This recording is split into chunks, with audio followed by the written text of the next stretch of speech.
Ako wala, expect ko na po na may masasabi pa sila. Pero ready ako. Ready ako sa mga sasabihin nila kasi bakit? Kasi totoo naman eh. Strict to one. Happy 800k followers na sa atin mga boss. Grabe. Wala akong masabi kundi maraming salamat sa inyo. Bago to, kawi-withdraw ko lang. So bago tong pera na to. At gusto ko magpasalamat sa mga naka-follow, naka-react, naka-share. Kaya naman, mamimigay ulit ako ng GCash. So, sabihin nyo lang kung magkano yung gusto nyo na magpapawala sa stress nyo. 10,000? 20,000? Or 100,000? Hindi naman ako mahirap kausap. Basta totoo kayo. At totoo yung sinasabi nyo. Diba? So, ayun. Kung naka-follow ka, so alam mo na. Ready ako sa mga sasabihin nila kasi bakit? Kasi totoo naman eh. Yun. Inamin niya na. So, expect daw niya na may masasabi pa ang Manalastas family sa kanya. Pero ready daw siya. Bakit? Kasi totoo naman daw yung mga sasabihin ng Manalastas family. So, ano yung sinasabi mo kanina? Na sinisiraan ka. Bobo! Strict to one. Ako wala, expect ko na po na may masasabi pa sila. Pero ready ako. Ready ako sa mga sasabihin nila kasi bakit? Kasi totoo naman eh. Kala ko ready na ako fly to America. Ay! Di ba? Oh. Ready daw siya sa mga sasabihin ng Manalastas family. Kasi totoo naman eh. Nadulas na naman ang gago. Strict to one. Siya na mismo umamin. Galing sa bibig niya mismo. May masasabi pa daw ang Manalastas family tungkol sa kanya.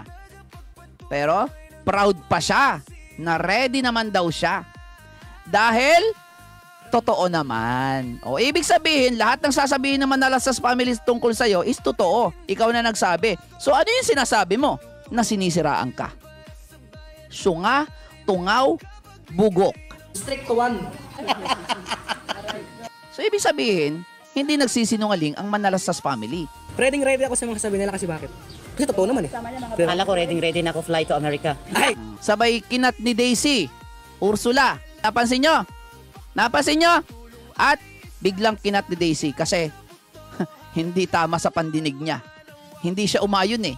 Hindi siya umayon. Oo, totoo. Diba? Ay!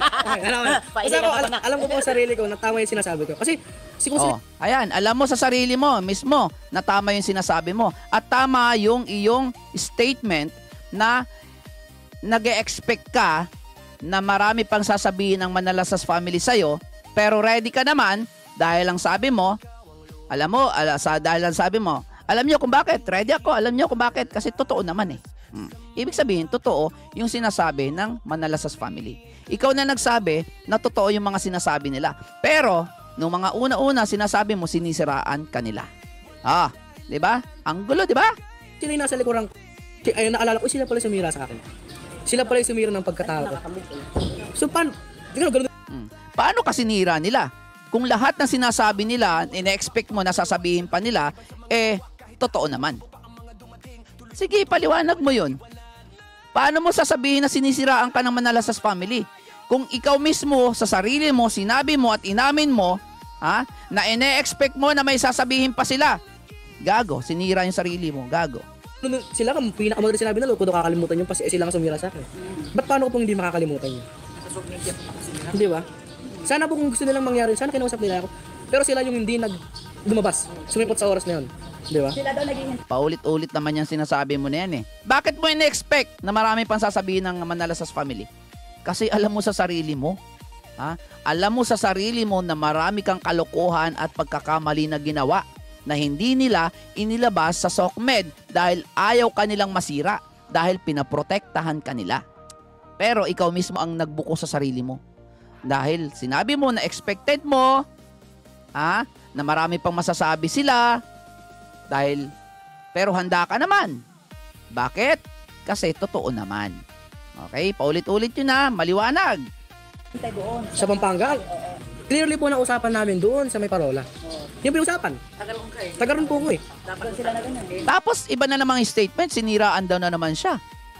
Paano ka sinira? Kung totoo naman lahat ng sinasabi ng Manalasas family, sa yung bibig mismo nang galing. So, hindi paninira ang pagsasabi ng totoo, gago. Alam mo yan. Basta ako dito, ano lang, sabi lang po ang totoo. Nagsabi na naman totoo. Alam namin na totoo yung sinabi mo kanina na expected mo na may masasabi pang Manalasas sa'yo at ready ka naman dahil nga, bakit? Kasi totoo naman. Totoo naman yung sasabihin nila. Coming from you yan. Ito lang, wag so lang pa-explain kasi baka ma-misinterpret po ng ibang tao. Na yumayabang ako kasi ganito ako magsalita. Kasi baka ito lang, wag so lang pa-explain kasi baka ma-misinterpret po ng ibang tao. Explain. Na yumayabang ako kasi ganito ako Mag-explain daw siya. Yumayabang kasi ganun daw siya magsalita. magsalita. Pero ganito po muna. Panoorin niyo po muna yung mga una nilang video. Hindi po muna panoorin niyo kung bakit ganito ako magsalita. Di ba? Kasi baka isipin po ng tao, kaya bang Napanood na namin yung mga unang video ng Manalasas family ng Tekram. Ikaw ba? Pinanood mo ba? Di ba sabi nyo ayaw nyo manood? Come on. magsalita. Pero wait lang, tignan niyo po muna yung mga vlog nila nung una bago ako magsalita. Tignan po muna nila yon. Kung talaga Napanood na namin. Oo, nasubaybayan namin at wala namang kahit na anong paninira na sinabi sa'yo. Okay? Sinabi lang nila yung katotohanan. Which is, yun yung sinabi mo. Sa iyong statement na expected mo na may masasabi pa sa'yo. Ibig sabihin, hindi pa lahat nasasabi nila. Okay? Di ba? talagang, kasi baka isipin nila, sinisiraan ko yung Tekram. Sila sisiraan. Di ba? Anong pahay ko sa kanila? Di ba? Anong pahay ko sa kanila? Di ba? Anong pahay ko sa kanila? Di ba? Anong pahay ko sa kanila? Strict to one. Kasi baka daw isipin nila na sinisiraan daw niya ang Tekram. Bakit daw niya sisiraan? Anong paki daw niya? Pakinggan niyo maigi. Kasi baka isipin nila, sinisiraan ko yung Tekram. Sila sisiraan. Di ba? Anong pahay ko sa kanila? Sa dami-dami ng sinabi mong kasinungalingan tungkol sa kanila, okay? Itatanong mo sa sarili mo na bakit mo sisiraan at anong paki mo sa kanila. Di ba? Hindi, totoo na naman po yung sabihin nila ako mayabang eh. Kasi sinabi po ako ng totoo. Okay? So inamin niya. Ang gulo. Kanina, sabi niya, explain daw niya. Okay?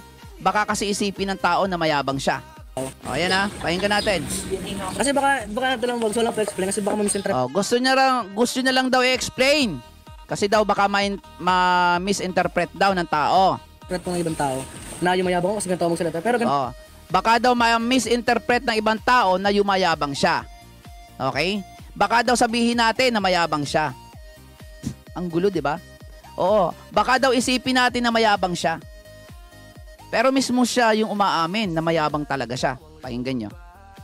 Ayaw niyang isipin natin na mayabang siya. Baka daw ma-misinterpret natin na ganyan siya magsalita. Baka daw isipin natin na mayabang siya. So parang gusto niyang sabihin na ayaw niyang isipin natin na mayabang siya. Okay? Ganito po muna. Panoorin niyo po muna yung mga una nilang video. Hindi po muna panoorin niyo kung bakit ganito ako magsalita. Di ba? Kasi baka isipin po ng tao, kayabang ako magsalita. Pero wait lang, tignan niyo po muna yung mga baka daw isipin ng tao na kayabang daw niya magsalita. Okay? vlog nila nung una bago ako magsalita. Tignan po muna nila yon. Kung talagang, kasi baka isipin nila, sinisiraan ko yung Tekram. Sila sisiraan. Di ba? Anong pahay ko sa kanila? Di ba? Hindi, totoo na naman po yung sabihin nila ako mayabang eh. Narinig nyo? Hindi, kasi totoo naman po yung sabihan nila ako mayabang eh. Ano ba talaga, Dave? Paiba-iba ka ng statement eh. Kanina, parang ayaw mo sabihan ka na mayabang ka. Tapos ngayon, inaamin mo na totoo naman yun. Totoo naman yun na mayabang. Pahay ko sa kanila. Di ba? Hindi, totoo na naman po yung sabihin nila ako mayabang eh. Di ba? Sinasabihan ka ng mayabang, pero ang sagot mo, hindi, totoo naman po yun na mayabang eh. Di ba? Inaamin mo na mayabang ka. Kasi sinabi po ako ng totoo. At least nagsasabi siya ng totoo. Ano ba talaga? Ako mayabang po ako, hindi po ako mayaman. Inamin mo rin dyan. Mayabang ka, hindi ka mayaman. Masa po ba pera ko? Aray ko, di na ako kasalita. Yan. Aray ko. Nagyabang na. Ito na, nagyabang na. Kasi kung wala. Di ba? Ayan na, nagyabang na. Ay, ito po pala yung pera ko. Ayan, niyabang na yung pera. Okay? Buti na sa akin yung pera ko. Ayan. Niyabang na yung bariya-bariya. Hawakan ko na rin. Sarap mo eh. Niyabang na yung pera na hindi niya pinagpaguran. Niyabang na yung pera na galing sa limus.